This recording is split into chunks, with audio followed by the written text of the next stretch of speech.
ही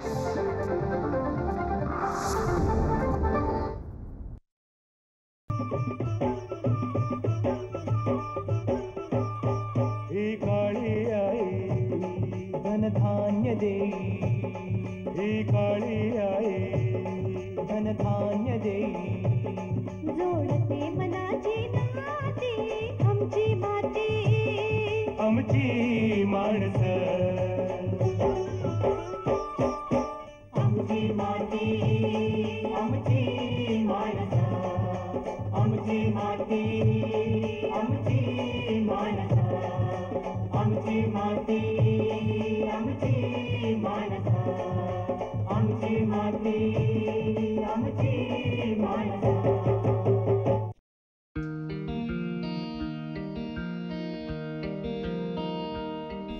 नमस्कार. आमची माती आमची माणसं या कार्यक्रमात मी अंकिता नरवणेकर तुम्हा सर्वांचं मनापासून स्वागत करते. दर्शक हो, आपला देश हा डिजिटलायझेशनकडे वाटचाल करत आहे. दिवसेंदिवस डिजिटल तंत्रज्ञानावर अधिक भर दिला जात आहे आणि हेच तंत्रज्ञान आता कृषी क्षेत्रात देखील येऊन ठेपलं आहे.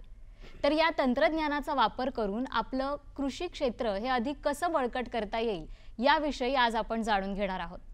तर आजचा आपला विषय आहे पाणलोट क्षेत्र विकासामध्ये डिजिटल तंत्रज्ञानाचा वापर. आणि याविषयी सविस्तर मार्गदर्शन करण्यासाठी, माहिती देण्यासाठी आज आपल्या इथे आहेत राहुरी इथल्या महात्मा फुले कृषी विद्यापीठात मृद आणि जलसंधारण अभियंता विभागामध्ये प्राध्यापक म्हणून कार्यरत असलेले doctor Mukund Shinde sir. Sir, आपल्या कार्यक्रमामध्ये खूप खूप स्वागत. नमस्कार. नमस्कार. तर आजचा जो आपला विषय आहे पाणलोट क्षेत्र विकासामध्ये डिजिटल तंत्रज्ञानाचा वापर, तर याला हात घालण्याआधी आपण पाणलोट क्षेत्र म्हणजे नेमकं काय हे जाणून घेऊयात. पाणलोट क्षेत्र विकास ही राज्याच्या दृष्टीने नवीन संकल्पना नाही आहे. 1972 साली जो देशामध्ये मोठ्या प्रमाणावरती दुष्काळ पडला होता, त्यानंतर शासन स्तरावरती केंद्र शासन आणि राज्य शासन दोन्ही स्तरावरती पाणलोट क्षेत्राची, विशेषतः मृद आणि जलसंधारणाची मोठ्या प्रमाणावरती कामे हाती घेण्यात आली आणि हळूहळू ही कामे पाणलोट क्षेत्र या संकल्पनेवरती करण्यात आली. तर पाणलोट क्षेत्र ही एक शास्त्रीय संकल्पना आहे आणि सोप्या भाषेत जर सांगायचं झालं तर आपण एखाद्या ओढ्यावरती किंवा नदीवरती जर उभे राहिलो आणि त्या ठिकाणी ज्या क्षेत्रावरनं पाणी वाहत येतं त्या क्षेत्राला, त्या ठिकाणाचं पाणलोट क्षेत्र म्हणतात. जलशास्त्रीय दृष्टीने ह्या पाणलोट क्षेत्राला खूप मोठा एक शास्त्रीय आधार आहे आणि त्या क्षेत्रामध्ये जी लोक काम करतात त्यांना याचं पूर्ण महत्त्व माहीत आहे. तर पाणलोट क्षेत्र विकास याचं जर महत्त्व सांगायचं ठरलं तर आपल्या माहितीसाठी राज्यामध्ये 80% क्षेत्र हे फक्त पावसावरती अवलंबून आहे. म्हणजे आपण जी धरणं बांधलेली आहेत याचं पाणी फक्त 20% क्षेत्रालाच राज्यामध्ये आपण देऊ शकतो. 80% क्षेत्र हे पावसावरती अवलंबून आहे. आणि मग आपण पावसाळ्यात बघतो की धोधो पाऊस पडतो आणि तो त्या गावातनं किंवा त्या पाणलोट क्षेत्रातनं बाहेर वाहून जातो आणि पावसाळ्यानंतरचे जे उरलेले 6, 7, 8 महिने असतात तर त्यावेळेस पाण्याचं दुर्भिक्ष्य जाणवतं. ही एक नेहमीची आढळणारी बाब आहे. आणि मग आपण बघतो की प्रत्येक गावी खेडोपाडी टँकर शासनाला पुरवावे लागतात पिण्याच्या पाण्यासाठी. आणि मग हे जे वाहणारं पाणी आहे तर ते पाणलोट क्षेत्राच्या बाहेर जाऊ न देता त्या पाणलोट क्षेत्रामध्येच अडवणं हे पाणलोट क्षेत्र विकासाचं एक महत्त्वाचं उद्दिष्ट आहे. आणि माती आणि पाणी, ते पाणी जे वाहून जातं ते एकटं जात नाही, ते स्वतःबरोबर माती पण घेऊन जातं, मातीबरोबर अन्नद्रव्य पण घेऊन जातं आणि जमिनीचा कस पण जमीन निकस होते. आणि म्हणून मृद आणि जलसंधारण किंवा पाणलोट क्षेत्र विकास हे माती आणि पाणी ह्या दोन्हीच्या संवर्धनाच्या दृष्टीने एक अत्यंत महत्त्वाचं कार्य आहे, एक महत्त्वाची संकल्पना आहे. जसं तुम्ही म्हणालात पाणलोट क्षेत्र हे जे विकास काम आहे हे अतिशय महत्त्वाचं आहे. त्यामध्ये आणखी तुम्ही काही सांगू शकता का की विकासाची काय काय कामं असतात? तर पाणलोट क्षेत्र विकास हा एक मोठा प्रकल्प आहे किंवा एक मोठं काम आहे असं आपण म्हणू. उदाहरणार्थ एखाद्या गावामध्ये जर आपल्याला पाणलोट क्षेत्र विकास करायचा असेल, साधारणतः 500, 1000, 2000 हेक्टर असा एरिया असतो, क्षेत्र असतं आणि हे क्षेत्र पूर्ण विकसित करण्यासाठी साधारणतः 3 ते 5 वर्षाचा कालावधी लागतो. आणि मग यामध्ये अर्थात याच्यामध्ये शेतकऱ्यांच्या पातळीवरची कामं नाही ती, शेतकऱ्यांचा सहभाग मात्र याच्यात असतो कारण शेतकरी हे लाभधारक असतात. त्याच्यामुळे जे श्रमदान आहे हे शेतकऱ्यांनी, त्या पाणलोट्यातल्या शेतकऱ्यांनी करणं हे अपेक्षित असतं. भांडवली खर्च जो आहे हा शासन स्तरावरनं केला जातो प्रत्यक्ष जी कामे आहेत ही शासनच्या विभागामार्फत कृषी विभागामार्फत केली जातात किंवा स्वयंसेवी संस्थांमार्फत केली जातात. बरं. देशामध्ये आणि राज्यामध्ये बऱ्याचशा स्वयंसेवी संस्था आहेत की ज्या पाणलोट क्षेत्र विकासाची कामे करतात. तर यामध्ये जमिनीवरची कामं असतात, म्हणजे सलग समतल चर नावाची एक संकल्पना आहे किंवा इंग्लिशमध्ये त्याला CCT म्हणतात, कंटिन्युअस कंट्रोल ट्रेंचेस. नंतर शेततळी आहेत, नंतर ओढ्यावरचे नाला बंड्स आहेत, मातीचे बांध आहेत, पाझर तलाव आहेत. तर अशा बऱ्याचशा याच्यात कामांचा याच्यात समावेश होतो आणि हे सर्व करण्यासाठी साधारणतः 3 ते 5 वर्षाचा कालावधी लागतो. आता आपल्या राज्यातलेच एक खूप नावाजलेली गावं म्हणजे राळेगण सिद्धी आणि हिवरे बाजार. तर ही दोन्ही गावं अत्यंत दुष्काळी होती पारनेरजवळ आणि यांना दरवर्षी टँकरनी पाणी पुरवठा करावा लागायचा. आणि आज ही गावं खूप समृद्ध आहेत, म्हणजे पाणी जर आलं तर त्याच्याबरोबर समृद्धी येते आणि म्हणून त्या दृष्टीने ही पाणलोटाची कामं अत्यंत महत्त्वाची आहेत. आमची माती आमची माणसं. तर आता सर, हे जे विकास काम आहे यामध्ये आपण डिजिटल तंत्रज्ञान कसं आणू शकतो? डिजिटल तंत्रज्ञान आपण आणायच्या आधी थोडंसं मी त्याच्या मागचं शास्त्र सांगू इच्छितो. हा जो विकास आहे पाणलोट क्षेत्र विकास, हा एका जलचक्र नावाचा किंवा हायड्रोलॉजिकल सायकल ज्याला आपण म्हणतो इंग्लिशमध्ये, तो हायड्रोलॉजिकल सायकल त्याचा आधार आहे, त्याची बेस आहे. तर हे जलचक्र म्हणजे आता उदाहरणार्थ पावसापासून जर आपण सुरुवात केली तर पाऊस पडतो जमिनीवरती. पाऊस पडल्यानंतर तो वनस्पतीवरती झाडांवरती अडवला जातो. उरलेला पाऊस हा जमिनीवरती पडतो आणि तो जमिनीमध्ये मुरतो. जमिनीमध्ये मुरल्यानंतर तो खाली ज्याला भूजल पातळी किंवा भूजल साठा आपण ज्याला म्हणतो, की पावसाळ्यानंतर शेतकऱ्यांना विहिरीतनं जो पाणी उपलब्ध होतं 8 महिने, त्याला आपण भूजल साठा म्हणतो. त्या भूजल साठ्यामध्ये ते पाणी जातं. याच्यापेक्षा जर पावसाचा वेग जास्त असेल तर ते पाणी जमिनीवरनं वाहतं. जमिनीवरनं वाहिल्यानंतर ते मोठ्या ओढ्यांमध्ये, त्यांचं नद्यांमध्ये, छोटी नदी मोठ्या नदीला आणि शेवटी हे समुद्रात जातं.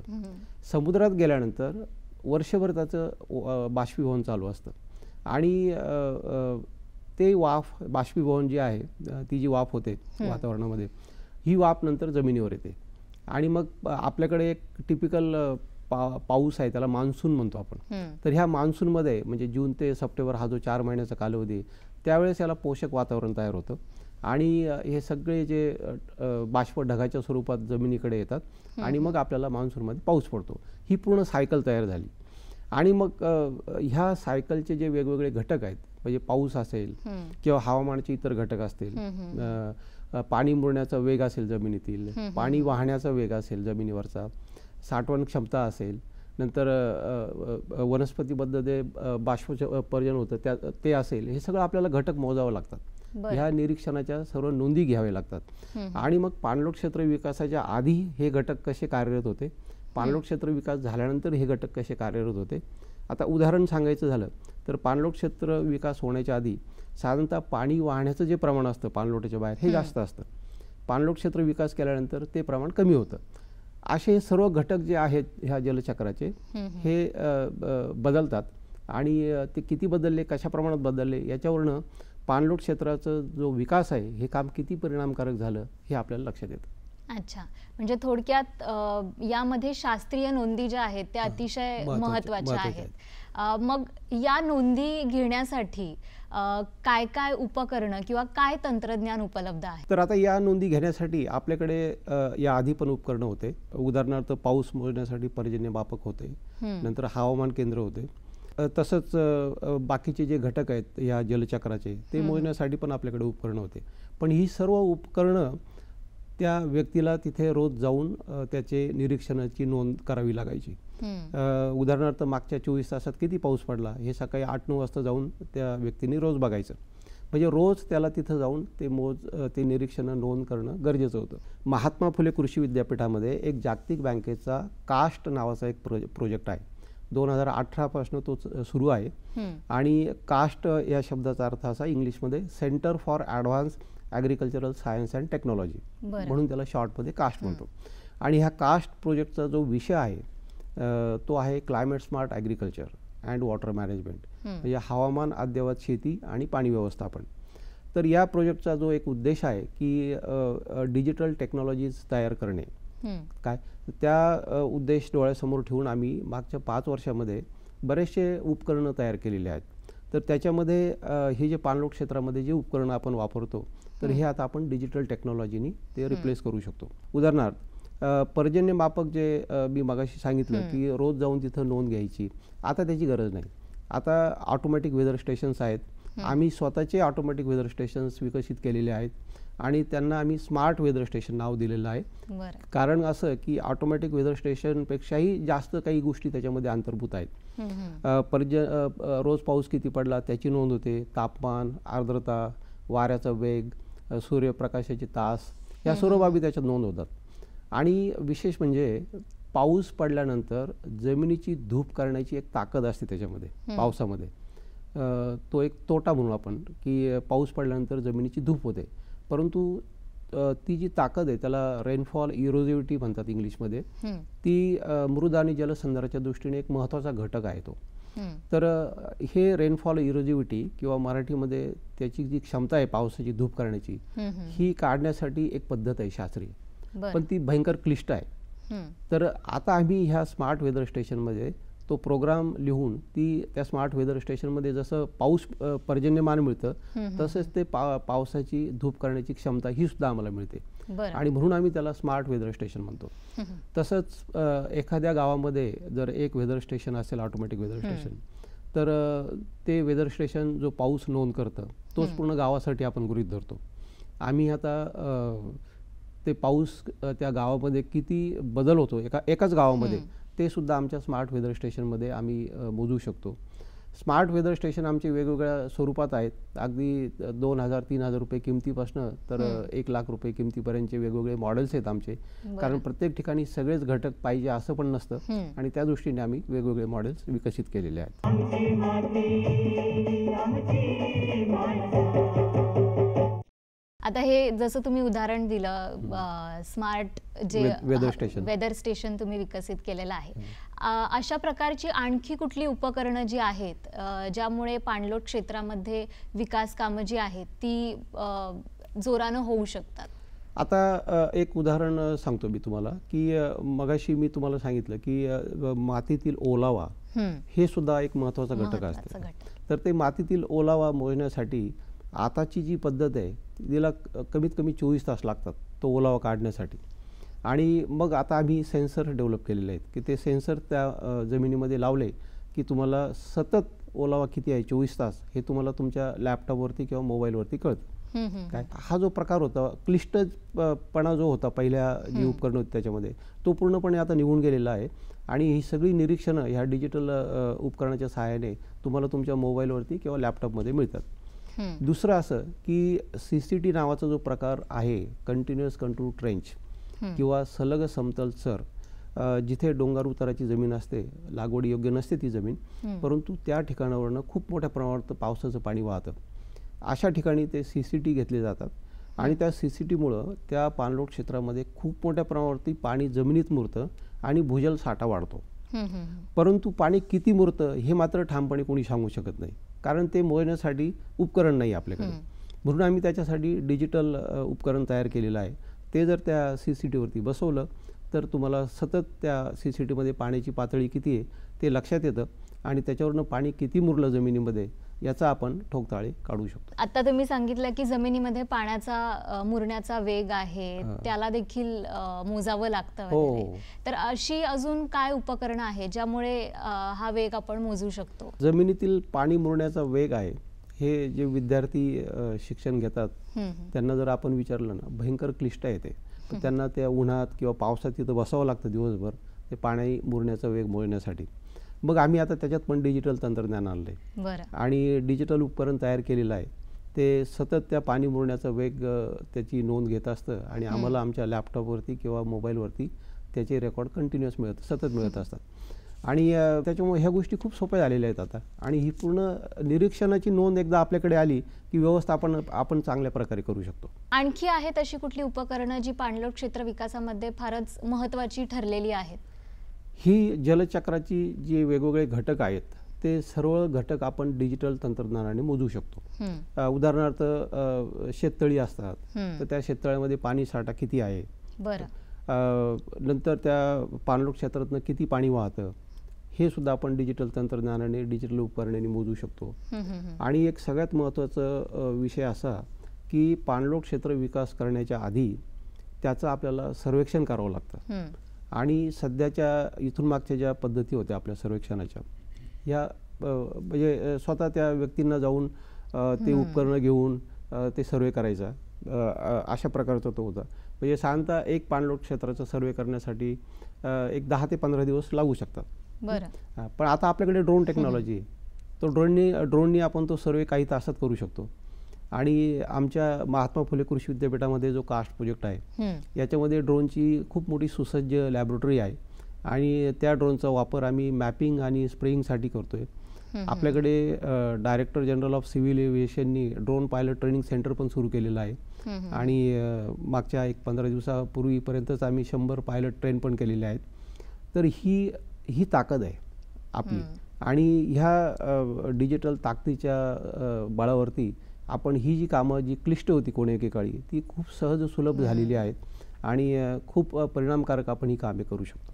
वेळही वाचलेला आहे आणि आपल्याला परिणाम पण त्याचे चांगलेच मिळत आहेत.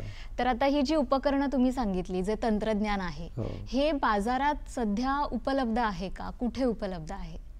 हा खूपच महत्त्वाचा प्रश्न आहे. आणि मी जसं सांगितलं की ही तंत्रज्ञान किंवा ही उपकरणं आम्ही इन हाऊस विकसित केलेली आहे आमच्या सेंटरमध्ये आणि ती अजून बाजारात उपलब्ध नाही आहेत. परंतु आम्ही लवकरच ती बाजारात उपलब्ध करणार आहोत आणि खूप माफक किमतीमध्ये ती ज्यांना कोणाला पाहिजे त्यांना ती उपलब्ध होतील.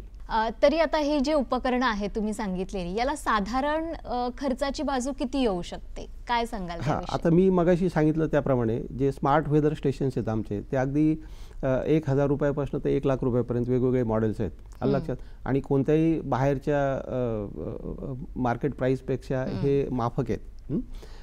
तसंच ही जी बाकीची उपकरणं आहे ही अगदी सामान्य त्या जी एजन्सी आहे, मी शेतकरी नाही म्हणू शकत कारण शेतकऱ्याचं काम नाही आहे, परंतु जी कोणी यंत्रणा NGO असेल किंवा शासन असेल जी पाणलोट क्षेत्र विकासाचे कामं करते त्यांना ही निश्चितच माफक स्वरूपात मिळेल. अगदी बरोबर. त्यामुळे कमी खर्चामध्ये देखील हे तंत्रज्ञान आपल्याला उपलब्ध होऊ शकतं. सर, तुम्ही मगाशी कास्ट प्रोजेक्ट, हा जो महात्मा फुले कृषी विद्यापीठाचा प्रोजेक्ट आहे, याविषयी सांगितलं. त्याबद्दल तुम्ही आणखी काय अशा महत्त्वाच्या गोष्टी सांगू शकता? कास्ट प्रोजेक्ट हा महात्मा फुले कृषी विद्यापीठामध्ये एक अत्यंत महत्त्वाचा प्रोजेक्ट आहे. आणि हा एखाद्या विभागाचा नाही, तो पूर्ण विद्यापीठाचा प्रोजेक्ट आहे. आणि तो आपल्याला Indian council of agriculture research यांच्याकडनं आलेला आहे. आणि यामध्ये आपण आपल्याला कल्पना आहे की हवामानामध्ये बदल होत आहे आणि या हवामानात जो बदल होत आहे याचा सरळ संबंध हा शेती आणि शेतकऱ्यांशी आहे. बरोबर. आणि महात्मा फुले कृषी विद्यापीठ हे कृषी विद्यापीठ आहे आणि ही आमची जबाबदारी आहे की त्या दृष्टीने आम्ही आमचे विद्यार्थी, प्राध्यापक, शेतकरी यांना त्या दृष्टीने प्रशिक्षित करायला पाहिजे, त्यांची क्षमता विकास करायला पाहिजे की जेणेकरून हे जे हवामानामध्ये बदल होत आहेत त्या दृष्टीने शेतीचं सक्षमीकरण कसं करायचं. आणि त्याचाच एक भाग म्हणून आम्ही डिजिटल उपकरणं विकसित करत आहोत. आणि क्षमता विकास किंवा बळकटीकरण करण्यासाठी विद्यार्थ्यांच्या आम्ही यांना सातत्याने मागच्या 5 वर्षापासून त्यांची कॅपॅसिटी बिल्डिंगसाठी बरेचसे प्रशिक्षण वर्ग पण घेत आहोत. आणि आपल्याला आश्चर्य वाटेल ऐकून, आम्ही ह्यावर्षी 60 मुलं परदेशात पाठवत आहोत प्रशिक्षणासाठी. आणि एक बॅच ऑलरेडी आमची एशियन इन्स्टिट्यूट ऑफ टेक्नॉलॉजी बँकॉकला पाठवलेली आहे. एक बॅच आम्ही आता मलेशियाला पाठवतोय आणि परत एक बॅच आम्ही बँकॉकला पाठवतो 20 मुलांची. तर 60 मुलं एकाच वेळेस म्हणजे 1-2 महिन्याच्या कालावधीमध्ये आम्ही प्रशिक्षणासाठी पाठवत आहोत. त्याचप्रमाणे शास्त्रज्ञांना पण पाठवणार आहोत. तर असा हा एक खूप महत्त्वाकांक्षी प्रकल्प आहे. याच्यामध्ये आम्ही काही खेडी पण अडॉप्ट केलेली आहेत आमच्या जवळपासची आणि तिथे ही डिजिटल उपकरणं आम्ही बसवलेली आहेत. आणि असं नाही की नुसतंच आम्ही विकसित केली आणि आमच्या प्रयोगशाळेमध्ये फक्त टेस्ट केली, आम्ही ॲक्च्युली ती शेतकऱ्यांच्या शेतावरती पण बसवलेली आहेत आणि ती खूप चांगल्या प्रकारे कार्यरत आहेत. आणि फक्त आता ती आम्हाला बाजारात उपलब्ध करून द्यायची आहे. नक्कीच विद्यापीठाचा हा उपक्रम कौतुकास्पद आहेच. सर, तरुण होतकरू शेतकरी जे आहेत, ज्यांना हे तंत्रज्ञान वापरायचं आहे, त्यांना अधिक बळकट त्यांची शेती बनवायची असेल, त्यांना तुम्ही काय मोलाचा सल्ला द्याल? मोलाचा सल्ला असाच राहील आपल्या विषयाशी निगडीत, की भविष्यातली शेती ही डिजिटल शेती असणार आहे आणि खूप त्याच्यामध्ये क्रांतिकारक बदल होणार आहेत आणि त्या एक आकर्षक शेती होणार आहे. आता जे थोडंसं वेगळं चित्र आहे शेतीचं, त्याच्यापेक्षा ती आकर्षक होणार आहे. तर त्या दृष्टीने आपल्याला नवीन जी पिढी आहे, युवक आहेत, तर त्यांनी त्या दृष्टीने या शेतीकडे बघायला पाहिजे आणि स्वतःचा क्षमता विकास करायला पाहिजे. आणि जसं मी म्हटलं की म्हणजे पायलट आता हा शेतकऱ्यांच्या घरात राहणार आहे, कारण ड्रोनचा जो ऑपरेटर असतो त्याला पायलट म्हणतो आपण. तर मुलींच्या बायोडाटामध्ये पायलट हा शब्द येणार आहे आणि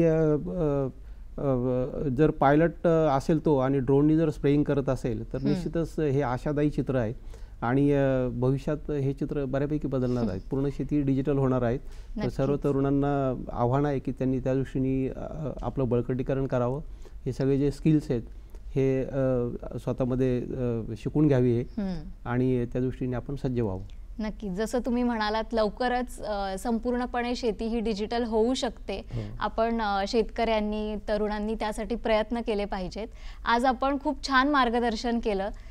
मला नक्की खात्री आहे की शेतकरी बंधू याचा नक्कीच लाभ घेतील. सर, आपण कार्यक्रमामध्ये आलात, इतकं योग्य मार्गदर्शन आम्हाला दिलं या तंत्रज्ञानाबद्दल, त्यासाठी आपले खूप खूप आभार. धन्यवाद.